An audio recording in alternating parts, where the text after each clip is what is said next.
This is what the richest of the rich eat when they need a little pick-me-up. In this episode of $1,000 Dining, that is absolutely delicious. We have come to Kuala Lumpur in Malaysia, to the luxurious St. Regis Hotel. Today we're gonna do the breakfast buffet. Ooh, that's intense. We're gonna order room service. That looks good. And we're gonna have a unique dining experience for dinner. These are probably the most unhealthiest cows in the world. And my mission is to spend over $1,000 on high-end dining. But is that possible in the country of Malaysia? Honestly, maybe not. Right now it's 8:30 a.m. The breakfast buffet is open for 2 more hours. Let's go check it out. Fancy. Every time I do that, I think I'm gonna lose an arm. So we are headed to the brasserie.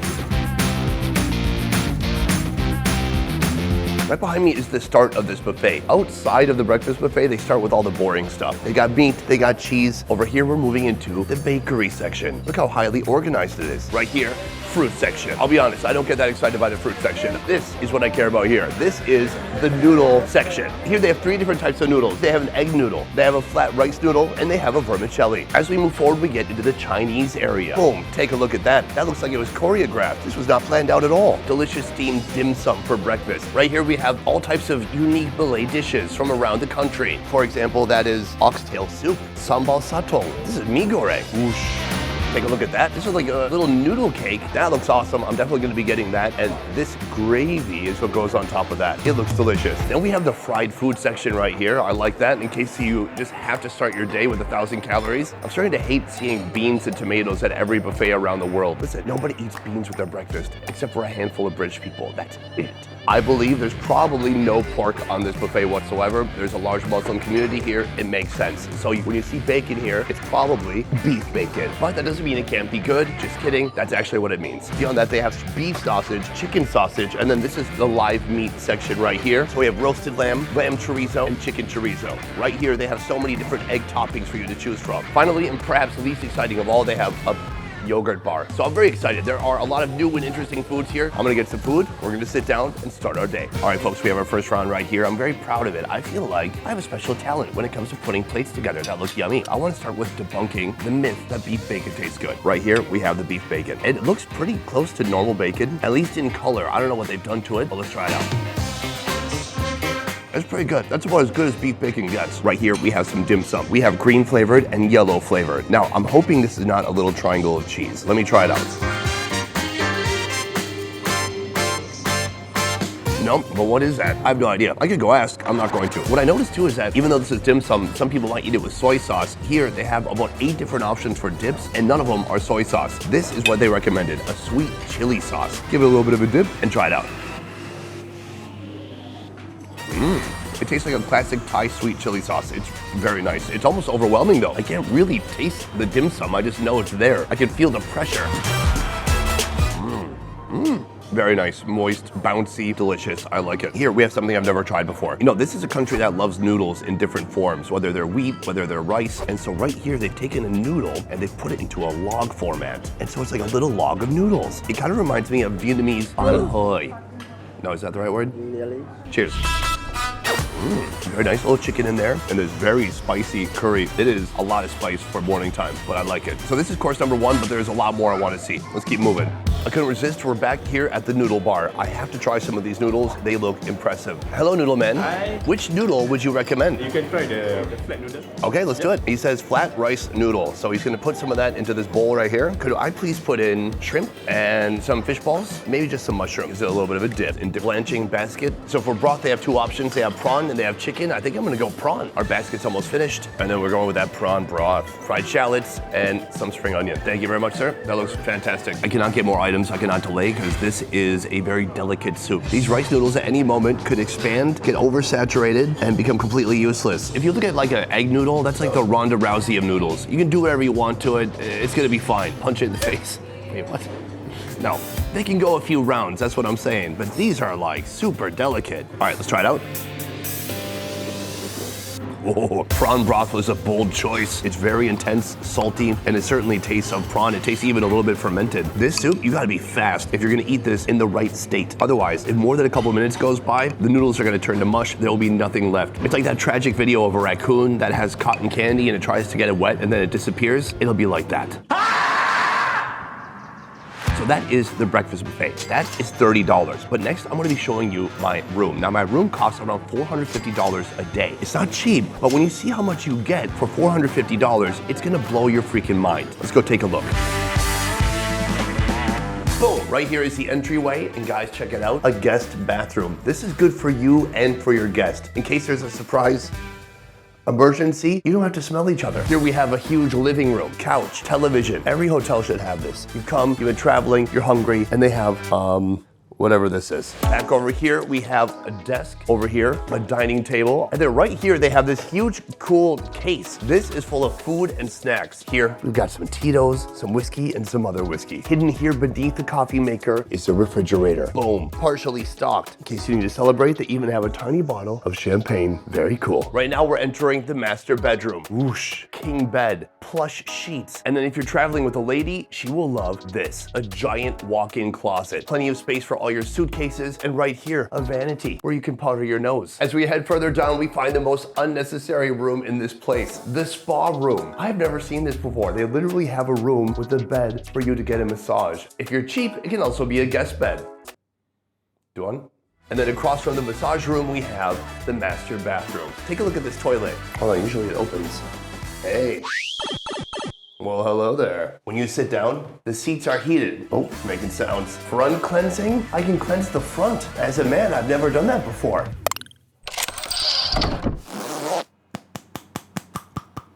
I don't think we can record this anymore. So right here we have the room service menu, and I am a big fan of this. They don't make you scan some kind of bullshit QR code, and they've got pictures. First of all, for lunch, I'm gonna need a little bit of an appetizer. Oh, what's this? Caviar with champagne? Why, yes. We've got buckwheat bellinis and traditional accompaniments. It's only 30 grams, it's almost $300, definitely starting with that. After caviar, you can get a Boston lobster, Nasi Lemak. Nasi Lemak is like the national dish of Malaysia. Coconut rice, but here they paired it with the best lobster in the world, the Maine lobster, which is, well, this one's from Boston. Maybe it talks like the Family Guy. Oh boy, I gotta tell you, that sounds awful. The other most expensive thing I could find is the Sanchoku Wagyu Tomahawk. A bit over 2 pounds. This is coming in at $305. This is absolutely gonna be the most expensive round of room service I've ever ordered in my life. Let's do it.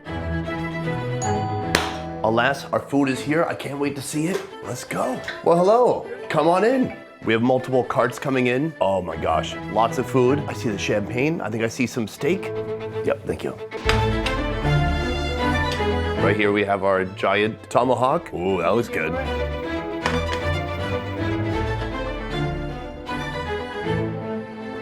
Boom. All right, folks, right here we have the biggest room service order I've ever had in my life. It is coming in at $691. This steak is calling my name. It looks delicious. It's gigantic. If you went to a fancy restaurant, this slice of steak would be your steak. Cheers. Oh, yeah. That's delicious. I mean, you can taste these herbs that they've hit it with afterwards, and then it tastes like they've cooked it with plenty of butter. All right, fine. A solid 8 out of 10, like me when I was in high school. Here's a picture of me in high school. Yeah, that's an 8 out of 10. I need something to wash this down. How about some champagne? With my luck, I'm gonna break one of the light fixtures that are gonna make me pay for it. It looks like it's coming out already. Oh, God. Cheers. Today, we celebrate life. And eggs that have been scooped out of a dead fish. Caviar. I've never seen a caviar presentation like this. They have all these little flavor piles, but I don't know really what they are. Here's a yellow flavor pile. Let's try that out. I don't know, shaved egg yolk? I'm supposed to be a food expert. Here, the caviar. Beautiful. I'm gonna take a little bit of a scoop. Real nice. Low salty, low briny, full of flavor, oily. I love it. But now I'm gonna take everything they've given to me here and make a little sandwich, put some cream, hit it with a little bit of egg, hit it with another type of egg, the egg white, hit it with a little bit of onion, and now I've ruined the whole thing. Hit it with a little bit of parsley. That's gorgeous. This is what the richest of the rich eat when they need a little pick-me-up. Hey, hungry? Need a $300 caviar set? Cheers. I don't hate that. That's really good. An amazing mix of flavors, even the onion playing in there, the cream, oof, that stole my heart. That is absolutely delicious. 10 out of 10. I only ordered this one because it had truffle on top, and I love burgers. Alas, we have one final meal. This is Nasi Lemak. Nasi Lemak can be eaten with many different types of protein. It is rarely eaten with a Boston lobster. Now, I'm not even sure why they call it a Boston lobster. Recently, I was with my man Jacob Knowles in Maine, where he's actually trapping lobsters. Those lobsters he traps, some of those end up all around the world, and it's amazing to know that I was where these are caught, and that this thing was flown here, probably in first class, so it could be on my plate. Correction, so that half of it could be on my plate. Cheers. That's the good stuff. It looks like normal rice, but it has a delicious coconut flavor and a hint of pandan as well. Let's break into this beautiful lobster. Look at this beautiful sauce that they put on here. I'm gonna put some of the tail on the rice. Let's try it out.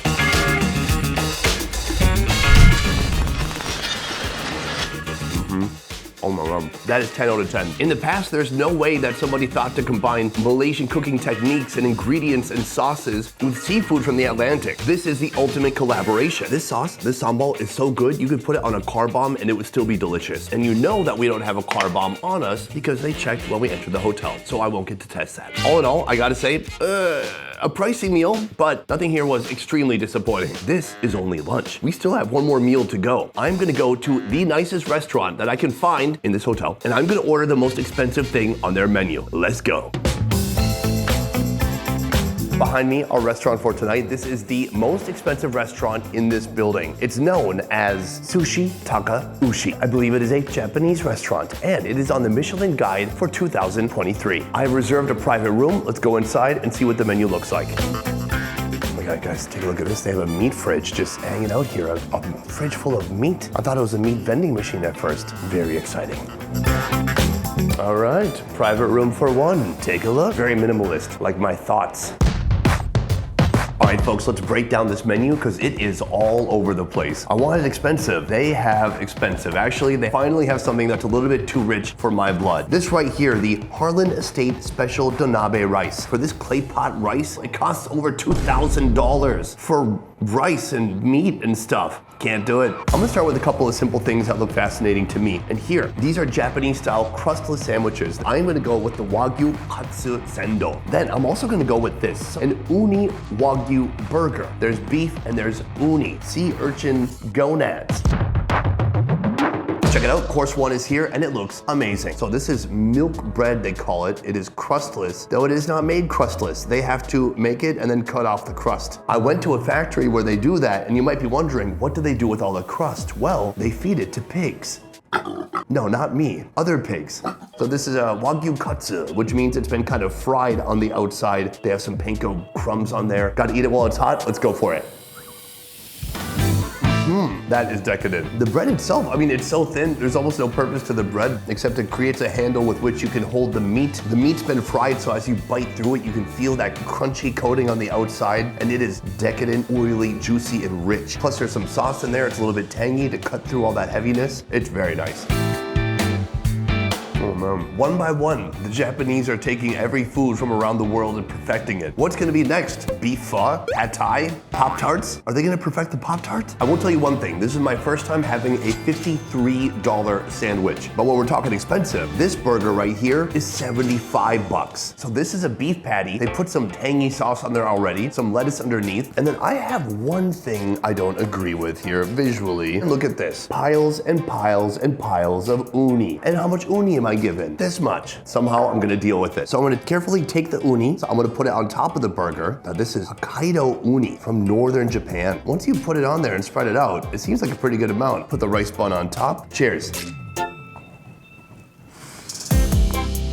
Well, it's unique, that's for sure. I find the burger patty to be okay. It's almost like a Salisbury steak. It's not like, you know, a classic American beefy burger. The addition of the uni on there, it just makes it slightly more oceanic, a little bit briny, but I don't think uni really belongs on a burger. Uni doesn't belong on that many things at all, to be frank. Overall, it's a good attempt. It's something only a visionary could create, but if I had to choose between these two, definitely I'm going with the Sando all day. This is course one, and we have one more course to go. Am I gonna order that clay pot for $2,000? Absolutely not. Let's get some steak.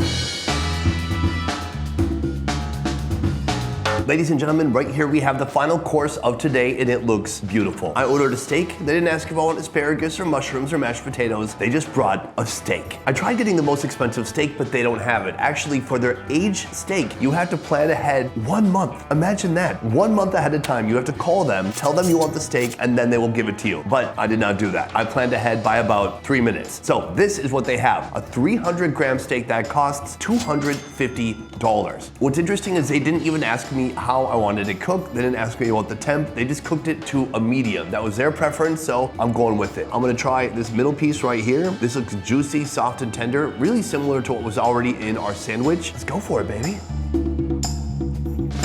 Yeah, that's nice. I mean, it's almost too much. It's salty, rich, crazy, oily, like the interspersed fat within is just gushing out every time you take a bite, but then it's smoky too. Is that worth 250 bucks? Tough call. You know, when I was in When I was in Kobe, Japan, I had a 200-gram steak. It cost $200, but the chef made it right in front of you, and I was in actual Japan. This is a similar experience, but more meat and no chef, and I'm not in Japan. All in all, I gotta say, thumbs up to this restaurant. I enjoyed the food, but if you come here, call ahead by 1 month and make sure they have all the food you want. From here, I'm gonna step outside, add up everything we ate today, and see if I spent over $1,000 on dining. So that is $1,000 dining here in Malaysia. And if you add it all up, the breakfast buffet, the room service, and the dinner, the total of all those things together are this much money. Today was very shocking to me for a few reasons. One is that I found this hotel to be very rangy. By that I mean, they have some of the most expensive food I've seen anywhere. A freaking clay pot dish that goes for $2,000. Room service that could cost hundreds of dollars if you wanted to. But then you look at the room itself, only $450 for a lot of space. I mean, I have my own massage table / bed my wife will make me sleep on if she's mad at me. I hope you enjoyed this unique glimpse into life here in Malaysia, at least in this hotel. Otherwise, guys, that is it for this one. Thank you so much for watching. I will see you next time. Peace. It's awkward.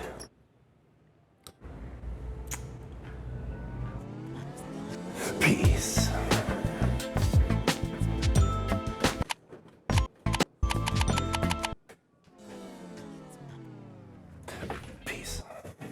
If you love Indian food, then you're gonna love our new channel, Best Ever Food India. Subscribe now for weekly videos showcasing the most unique street food from around the country.